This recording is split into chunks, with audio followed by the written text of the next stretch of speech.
if you are hypermobile, sitting is not natural. It's often the fastest way to flare things up. Some of the common sitting mistakes that I see with my patients with hypermobility are sitting like a frog, like a M or W, whichever way you want to look at it, sitting with the legs crossed and then crossing the ankles, tipping the toes down or trying to stretch the toes. It's very common to lean to one side and like this, or sitting with holding your trunk up with your arms or your hands being in these positions or funky ways of holding yourself up. So when it comes to joint hypermobility, we want to make sure that we don't hurt our joints any more than they are being hurt. The hurting happens because we don't have that protection that comes from our connective tissue, and that's one of the reasons why the muscles are over tight, over sore, because we use the muscles, which are not connective tissue, for stability. So some of the better strategies when it comes to sitting are using the supports that we have to our advantage. We want to make sure that we sit on our sit bone, either on the floor or the chair, doesn't matter. So I'm going to show you the sit bone here, what we're going to do. So let me step back. I'm getting this to go back. So we want to sit on our sit bone. Let me grab this here. So the sit bone is much closer to the front. This is a pelvic model. This is a female model. And we have the sit bone much closer to the front of us. So what I want you to do is to sit on your sit bone, place your hands under you and on both sides so you can feel that bump, this bump. So you're sitting on the sit bone. Let me show you the side view.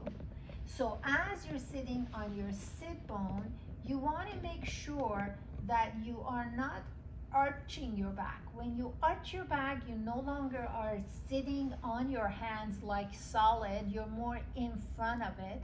And you want to make sure that you don't collapse backward.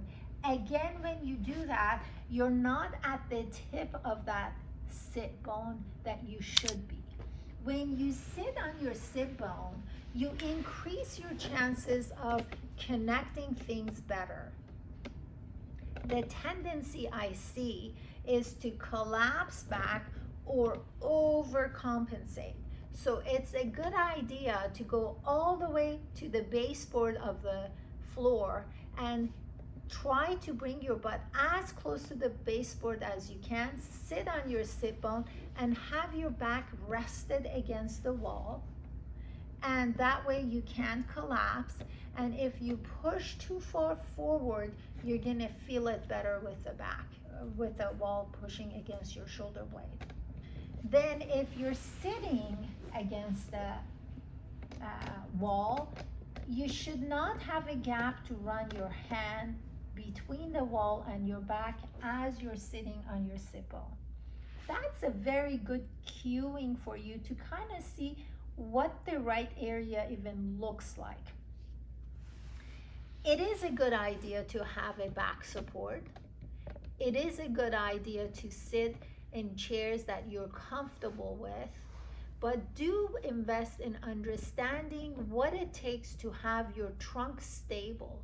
Your trunk is that part of your body that is covered by gymnastic leotard, and when the trunk is unstable, your whole body is unstable. And with that instability comes injuries, comes rolling your ankles, come a lot of flare-ups and issues, micro tears, etc. So the right way to sit is to sit on your sit bones and not use your upper extremity for support. If you had no arms, you would still, and you should still be able to sit on your butt the right way. It is very, very important when it comes to sitting, to do any movement, anything, to have a solid understanding of what breathing should be like. As a hypermobile individual, your tendency is to hold your breath quite often, and that is not a good thing. So make sure you subscribe to my channel.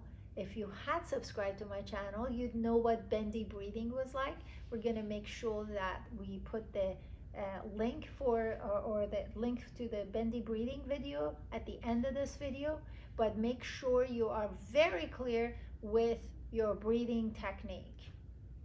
Bendy breathing is inspired by watching human babies, which have the most solid, most functional way of not only breathing but to stabilize themselves.